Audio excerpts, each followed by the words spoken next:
George Harrison's Beatles song Something really is something else. I think there's a few things we can learn from this and maybe steal, add it to our own playing. So let's just go through what's going on first. So it's in C, and it's going C major. So it's got this C at the bottom. Then he lowers that note, so it has this descending motion down to B, which turns into a C major 7 chord. So C major 7.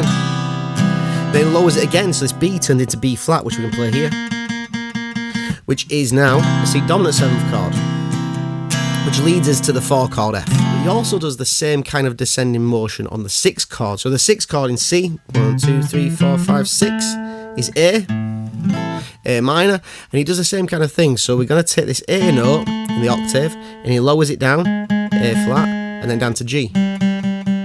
So he really likes that kind of semitone motion in his chords. So on the A minor, it goes A minor, then he goes to an A minor major 7, to an A minor 7, which leads us to a D7 chord.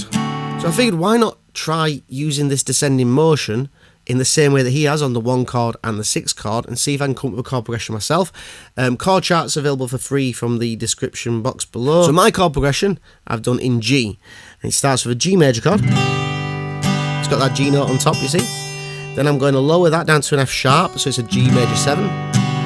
Lower it again a semitone, so it turns into a G dominant 7, which leads us to the 4 chord in the similar kind of way that his did. So this is now going to a C major chord. Then I've gone to an A minor, to a D major chord, D major type chord. It's basically a C shape moved up 2 frets. And then I've gone into this same kind of motion on the 6th chord. So I've gone to E minor, then to an E minor major 7,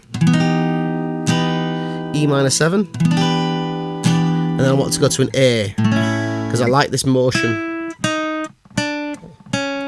So going to the A major chord just seems to work quite well there.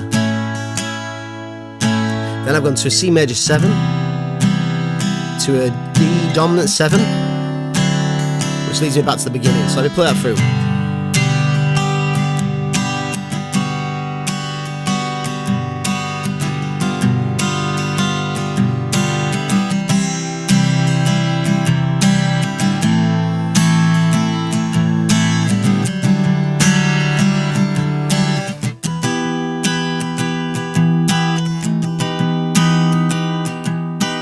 I just really like that chord progression. Heavily inspired by the song Something, but at least it's given us some new food for thought, some more tools to add to our toolbox. So take the chord progression, let's say chord diagrams in the description box below, all for free. Like the video, subscribe to the channel, and I'll see you next time.